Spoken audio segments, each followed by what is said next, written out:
એક ખાસ પ્રયોજન આ પ્રાકૃતિક ખેતીનો સંવાદ દેશના યશસ્વી પ્રધાનમંત્રી માનનીય મોદી સાહેબ ચૂંટાયેલા પ્રતિનિધિ તરીકે 12 વર્ષ પૂર્ણ કર્યા. એટલે કેન્દ્રમાં 4399 દિવસ એ પૂર્ણ કરી અને આ વિકાસનો રથ આગળ હંકારી રહ્યા છીએ અને આપણે સૌ એના ભાગીદાર બન્યા છીએ મિત્રો. અને એક પણ ક્ષેત્રે જીતુભાઈએ ઘણી બધી વાતો કરી વિકાસની, અને કદાચ વિકાસની આ 4399 દિવસની જો તમારે ને મારે વાતો કરવાની થાય તો કદાચ સાંજ ઓછી પડે, રાત આખી નીકળી જાય. એટલી યોજનાઓ, એ પ્રજાલક્ષી યોજનાઓ જ્યારે ગુજરાતના મુખ્યમંત્રી હતા ત્યારે અને આ 12 વર્ષ પ્રધાનમંત્રીના પૂર્ણ કરીને જ્યારે આગળ જર્ની પસાર કરી રહ્યા છે ત્યારે મારો ખેડૂત છે, મારો ગરીબ છે, મહિલા છે, યુવા છે, આ દરેક ક્ષેત્રે એટલી વાતો થાય એટલી છે કે તમને એમ થાય. હમણાં જીતુભાઈ ઘણી બધી યોજના ગણાવતા હતા. હું ખાલી અહીંયા બેઠેલા મારા ખેડૂત, મારી માતાઓ બહેનોને પૂછું કે એક ઘર એવું નહીં હોય કે ત્યાં સરકારી યોજના કોઈ પણ પ્રકારની, એ હું હોઉં, ગોરધનભાઈ હો કે તમે હો, કોઈ દરેક વ્યક્તિના ઘરે સરકારમાંથી મળેલા કોઈને કોઈ એન કેન પ્રકારે લાભ એ પ્રધાનમંત્રી માનનીય મોદી સાહેબે એ 12 વર્ષની અંદર એ આખા દેશમાં એ છેવાડાના ગામડા સુધી પહોંચાડવાનો પ્રયાસ કર્યો છે. આ ધારાસભ્ય મિત્રો, સંસદ સભ્ય મિત્રો, સરકારના મંત્રીઓ, આ તમામ લોકો અત્યારે એક ગામમાં આવતા આવતા ગામની અંદર મોડું એટલે થયું કે વૃક્ષારોપણ કરવાનું હતું. આખું ગામ ભેગું થયું. આખા ગામની અંદર સરપંચ દ્વારા આયોજન કરવામાં આવ્યું હતું, એક પેડ માં કે નામ. 2500 જેટલા વૃક્ષો, માતાઓ, બહેનો, દીકરા, દીકરીઓ, બધા જ લોકો, બાળકોથી માંડીને બધા જ લોકો, આખું ગામ ભેગું થયું ને ગામના એક જગ્યાની અંદર આખો પ્લોટ સાફ સફાઈ કર્યો ગામના સ્થાનિક લોકોએ. અને 2500 કરતા પણ વધારે ઝાડ અમે બધા જ મિત્રો ત્યાં જઈને આવ્યા. માનનીય મોદી સાહેબે એવું સંકલ્પના કરી છે કે દરેક વ્યક્તિ પોતાના જીવનમાં એક વૃક્ષ વાવે, અને એ વૃક્ષ પોતાના ખેતરમાં વાવે, પોતાના ઘરના આંગણામાં વાવે, પોતાનું જ્યાં પણ નિવાસસ્થાન હોય, કારખાનું હોય ત્યાં વાવે, પણ એક ઝાડ એ પોતાની માના નામે વાવે. તમે પરિકલ્પના કરો કે આ દેશની અંદર 140 કરોડ લોકો છે. આ દરેક લોકો જો એક વૃક્ષ વાવે તો આપણે કલ્પના કરી શકીએ છીએ કે કેટલા વૃક્ષોનું જતન થાય અને આ જે વાતાવરણની અંદર જે ફેરફાર આવે છે એ કેટલા બધા ફેરફારો મિત્રો અટકી જાય. આ પ્રાકૃતિક ખેતીનો જે સંવાદ રાખવામાં આવ્યો છે, એક સરસ રાજ્ય સરકારે એક નાટક તૈયાર કર્યું હતું કે ધરતી મુझे પુકારતી હૈ, અને ધરતી માતે એક પોકાર થાય છે. આ તમે ને હું જે વર્ષોથી જ્યાં જૈવિક દવાઓ ખેતરની અંદર નાખતા હોય છે, એ કેટલાય ખેડૂતો છે દેશભરની અંદર 18 લાખ કરતા વધારે ખેડૂતો એ પ્રાકૃતિક ખેતીની દિશામાં આગળ વધી રહ્યા છે. તમે હું પરિકલ્પના કરીએ આપણા શરીરની અંદર આપણે જેટલી પણ દવાઓ નાખીએ છીએ એની આડઅસરો કેટલી થાય છે. પંજાબની અંદર એક ટ્રેન ચાલે છે, એ ટ્રેનનું નામ જ છે કેન્સર ટ્રેન. અને એટલા માટે માનનીય પ્રધાનમંત્રી માનનીય મોદી સાહેબ એ સતત ચિંતામાં છે કે મારા દેશનું સ્વાસ્થ્ય સાચવવું હશે, આ દેશને મજબૂત કરવો હશે તો મારે યુવા પેઢીને મજબૂત અને સ્વસ્થ કરવી પડશે. ગુજરાતના મુખ્યમંત્રી માનનીય ભૂપેન્દ્રભાઈ પટેલ પણ એ સતત આ પ્રાકૃતિક ખેતીની દિશામાં ખેડૂત વળે એની ચિંતા કરતા હોય છે. આપણા રાજ્યપાલ શ્રી, મહામહિમ રાજ્યપાલ શ્રી આચાર્ય દેવવ્રતજી એ સતત દરેક ગામડે જઈને પ્રાકૃતિક ખેતી માટે એ પ્રયાસ કરતા હોય છે. હમણાં જ અલ્પેશભાઈ ઉભો થતો, અલ્પેશભાઈ મને કીધું, મને કે સાહેબ અમારી ગોંડલ એપીએમસી દ્વારા એક જીવામૃત તૈયાર કરવામાં આવે છે અને એ જીવામૃત અમે નિઃશુલ્ક આપીએ છીએ. એ 1 લીટર જીવામૃત તમે એપીએમસી થી લઈ જાઓ અને 200 લીટર પાણીની અંદર જીવામૃત તમે નાખો, 1 એકરની અંદર તમારે કોઈ દવાનો છંટકાવ કરવાની જરૂર નથી.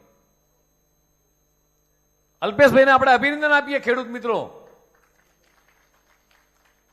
અને અલ્પેશભાઈ એવું પણ કીધું કે સાહેબ મારા વતીથી તમે એવું કહેજો ખેડૂતોને કે જેટલી પણ પ્રાકૃતિક ખેતી કરે છે, અત્યારે મારું એના જીતુભાઈનું જે બધા ધારાસભ્યોનું સન્માન કરવામાં આવ્યું એ પ્રાકૃતિક ખેત પેદાશોથી સન્માન કરવામાં આવ્યું. પ્રધાનમંત્રી માનનીય મોદી સાહેબની પરિકલ્પના છે કે મારા ખેડૂતોને સારા પોષણયુક્ત ભાવ મળી રહે, અને એટલા માટે માનનીય મોદી સાહેબ અને કેન્દ્રીય ગૃહ અને સહકારતા મંત્રી અમિતભાઈ શાહ સાહેબે આની જવાબદારી સોંપી કે આ ઓર્ગેનિક ખેતી જે લોકો કરે એની જવાબદારી, એને વેચવાની જવાબદારી અહીંયા ગોરધનભાઈ બેઠા છે અમૂલને સોંપી છે. આખા દેશની અંદર એ જેટલા પણ લોકો પ્રાકૃતિક ખેતી કરે, ઓર્ગેનિક ખેતી કરે, એનો માલ જે તૈયાર થાય એ માલના સારા પોષણયુક્ત ભાવ મળી રહે, અને ભાવ લીધા પછી એને સારી રીતે પેકિંગ કરીને જે એમને ગિફ્ટ આપવામાં આવી રમેશભાઈ, એ ગિફ્ટ પણ એ પ્રાકૃતિક ખેત પેદાશની ગિફ્ટ અમને આપવામાં આવી. અને દેશ વિદેશના જેટલા પણ મહેમાનો ભારતની ધરતી ઉપર આવે કે ગુજરાતની ધરતી પર આવે ત્યારે એક વખત આહવાન કર્યું માનનીય પ્રધાનમંત્રી મોદી સાહેબે કે આખું મિલેટ વર્ષ ઉજવીએ. એટલે આપણું બાજરી, રાગી, આ બધી જ વસ્તુ જે જાડું ધાન હતું એ માત્ર એવું હતું કે સામાન્ય પરિવારના લોકો ખાતા હતા, એનો ભાવ બહુ મળતો નહોતો. અને જ્યારે પ્રધાનમંત્રી માનનીય મોદી સાહેબે કલ્પના કરી કે મિલેટ વર્ષ ઉજવી અને જાડું ધાન ખાવામાં સ્વાસ્થ્ય માટે કેટલું અગત્યનું છે, આખા દેશ ને વિદેશની ધરતી પર એ આપણા ભારતની ધરતી પરથી ઉગેલું આ અનાજ એ વિદેશમાં મિત્રો એક્સપોર્ટ થવા માંડ્યું. વાત કરું છું અમૂલની. જે રીતે મારી માતાઓ બહેનો એ પોતાના ખેતરમાં વાડીએ ગાય ભેંસ દોવે અને દૂધ ડેરીએ ભરાવે, અને દૂધ ડેરીએ ભરાયા પછી માત્ર આપણે દૂધ ભરાઈએ છીએ. અમૂલ દ્વારા 150 કરતા પણ વધારે પ્રોડક્ટ બનાવવામાં આવે છે. દહીં, દૂધ, છાશ, પનીર, આઈસ્ક્રીમ, ચોકલેટ, ચીઝ, કેટલી વસ્તુ, અને માત્ર કેટલી 1000 અલગ અલગ પ્રોડક્ટો. અને માત્ર ગુજરાતમાં વેચાય છે એવું નહીં, માત્ર ભારતમાં વેચાય છે એવું નહીં, પણ વિદેશની ધરતી પર પણ એ મારા પશુપાલકોનું દૂધ વેચાય, આની વ્યવસ્થા દેશના યશસ્વી પ્રધાનમંત્રી માનનીય મોદી સાહેબે કરી છે. અભિનંદન આપીએ આપણે અમૂલને, અભિનંદન આપીએ માનનીય મુખ્યમંત્રીશ્રીને, માનનીય પ્રધાનમંત્રીશ્રીને કે મારા ખેડૂત, પશુપાલક ખેડૂત જે ગામડાની અંદર ખેતરમાં કામ કરતો હોય એનું દૂધ વિદેશની ધરતી પર જાય. 1.25 લાખ કરોડ કરતા વધારે ટર્નઓવર એ અમૂલનું થઈ રહ્યું છે. આ નાની ઘટના નથી મિત્રો. હમણાં મારે બનાસકાંઠા જવાનું થયું તો એ મારી માતાઓ બહેનો બેઠી છે, એક મારે પશુપાલક બેનને મળવાનું થયું. મારે એને ભાવ વધારાનો ચેક આપવાનો હતો રમેશભાઈ. મેં બેનને પૂછ્યું કે બેન કેટલા રૂપિયા ચેક આપવાનો છે? તો પ્રવીણભાઈ એને આંગળીના વેઢા ગણે મને કીધું કે સાહેબ 28 લાખ રૂપિયા. મેં કીધું બેન વર્ષે દૂધ કેટલા રૂપિયાનું ભરાવો છો? આ જેટલા મારા ભાઈઓ બેઠા છે મારે કહેતા આનંદ થાય, મારી માતાઓ બહેનોને ગર્વ થાય. 2.5 કરોડ રૂપિયાનું દૂધ માત્ર એક મહિલા ભરાવે છે. 2.5 કરોડ રૂપિયાનું દૂધ. પૂછજો ગોરધનભાઈને કે એવી કેટલી બહેનો છે બનાસકાંઠાના જિલ્લાની અંદર. એ લગભગ 1200 થી 1500 ગામડા છે. અમારું ભરતભાઈનું વતન ત્યાં છે, અમારા અનુરુદ્ધભાઈ પણ. એ ગામના એક સરપંચને મેં પૂછ્યું, આ વખતે ચૂંટણી દરમિયાન હિરેનભાઈ ગયો તો આખા ગામની વસ્તી 2000ની. એ સરપંચને મારે મળવાનું થયું. અલ્પેશભાઈ સરપંચને મેં પૂછ્યું કે તમારા ગામમાં વર્ષે કેટલા રૂપિયા આવે છે? જયેશભાઈ તમે બધા સહકારી આગેવાનો છો. એ સરપંચે મહેન્દ્રભાઈ એવું કીધું કે 175 કરોડ રૂપિયા દૂધના અમારા ગામમાં પગાર થાય છે. 175 કરોડ રૂપિયા. પરિકલ્પના કરો કે 1 લાખ કરોડ રૂપિયા એ ખેડૂતોના ખાતામાં સીધા જમા થાય.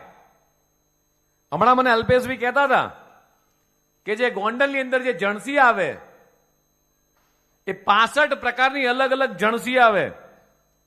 10,15,000 મેટ્રિક ટન જેટલી જણસી એ ગોંડલમાં આવે, અને આખા ભારતનું સારામાં સારું એપીએમસી કહેવાય એ પ્રકારની અદ્યતન સુવિધાઓ બને. મને કે સાહેબ સિમલાથી સફરજન વેચવા માટે વેપારીઓ અહીંયા આવે છે, કચ્છના વેપારીઓ કેરી વેચવા માટે અહીંયા આવે છે, અને અહીંથી એક્સપોર્ટ કરવા માટેની તમામ સુવિધાઓ એ રાજ્ય સરકારની મદદથી, કેન્દ્ર સરકારની મદદથી એ દેશની તમામ એપીએમસી કરી રહી છે. અલ્પેશભાઈને અભિનંદન આપવાનું મન થાય, આ સહકારી આગેવાનો અભિનંદન આપવાનું મન થાય. આ જેટલા પણ અહીંયા હોલની અંદર બેનર્સ માર્યા છે કે ખેતીના ઓજાર માટે સાધન સહાય, પાવર થ્રેશર માટે સાધન સહાય, તાડપત્રી માટે સાધન સહાય, દૂધના બાંધકામ માટે સાધન સહાય, ખુલ્લી પાઇપલાઇન માટે સાધન સહાય, 145 જાતની કૃષિ મંત્રીને અભિનંદન આપવાનું મન થાય, ગુજરાતના મુખ્યમંત્રીને, કે 145 જેટલી યોજનાઓ મારા ખેડૂતો ભાઈઓ બહેનો માટે છે. આ નાની વસ્તુ નથી. એટલે મિત્રો, ગોંડલ એપીએમસીમાં 12,000 કરોડનું ટર્નઓવર થાય. આખા રાજ્યની અંદર એ ટેકાના ભાવની ખરીદી કરવાની થાય. આખા દેશની અંદર હું ટેકાના ભાવની ખરીદીની વાત કરું તો લગભગ આખા દેશમાં આ 12 વર્ષમાં પ્રધાનમંત્રી માનનીય મોદી સાહેબ દ્વારા એમએસપીના ભાવ, અહીંયા જેટલા પણ ધારાસભ્યો બેઠા છે, રમેશભાઈ, મને જણાવતા આનંદ થાય મારા ખેડૂત મિત્રોને, 26 લાખ કરોડ રૂપિયા ના 12 વર્ષમાં એમએસપીના ટેકાના ભાવથી ખરીદી કરી છે. 26 લાખ કરોડ રૂપિયા.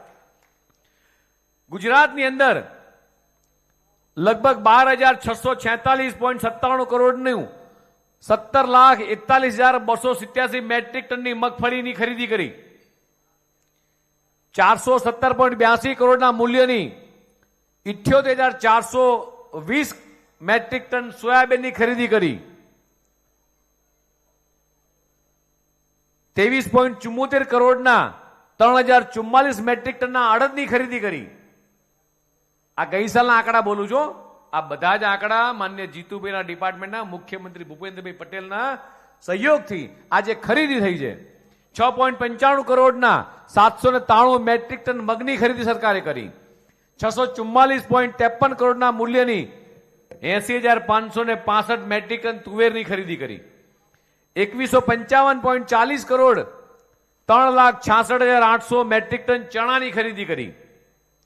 341.81 કરોડના લગભગ 5,615 મેટ્રિક ટનની રાયડાની ખરીદી કરી.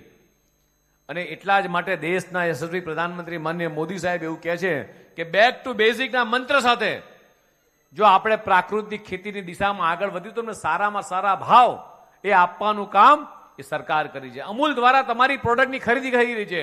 અલ્પેશભાઈએ પણ કીધું, રાજ્યની મોટા ભાગની એપીએમસી એ જે ખેડૂત એ પ્રાકૃતિક ખેતી કરે, માત્ર તમારે એમના ત્યાં ફોનથી નોંધાવાનું છે કે અમારે ત્યાં પ્રાકૃતિક ખેતી અમે ઉગાડી છે, તમે અમારી જમીનને અમારી સોઇલ ટેસ્ટ કરી જાઓ, અમારું અનાજ તમે ચેક કરી જાઓ, આ પ્રાકૃતિક ખેતી અમે કરી છે, તમને સારામાં સારા ભાવ મળી રહે એની વ્યવસ્થા મિત્રો રાજ્ય સરકાર કરી છે અને દેશના યશસ્વી પ્રધાનમંત્રી માનનીય મોદી સાહેબ કરી રહ્યા છે.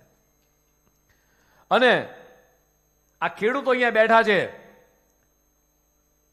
તમે ને મેં છાંયડો, તડકો, વરસાદ, વાવાઝોડું બધું જ જોયું છે. મારી માતાઓ બહેનો અહીંયા બેઠી છે. યાદ કરીએ આપણે આજથી 25 વર્ષ પહેલાની એ કહાની. માથે બેડા ઉચકી અને મારી બા હોય કે અહીંયા બેઠેલા મારી માતાઓ બહેનો આપણે માથે બેડા ઉચકી ઘરમાં પાણી લાવતા હતા. સિંચાઈના પાણી દૂર દૂર સુધી વાત નથી. કુવામાં ની અંદર વરડું નાખીને ડોલથી પાણી ખેંચતા, કોસ બળદના કોસ ચાલતા, એ પરિસ્થિતિ મેન તમે જોઈ છે. જો સરદાર સાહેબે સરદાર સરોવરનું સપનું ના જોયું હોત, નર્મદા ઉપર બંધ ના બંધાણો હોત, તો મિત્રો આજે ગુજરાતની અંદરથી ગુરધનભાઈ કેટલાય ખેડૂતો હિજરત કરીને જતા રહ્યા હોત. એ સૌરાષ્ટ્રના તમામ ધરતીપુત્રોને મને વંદન છે.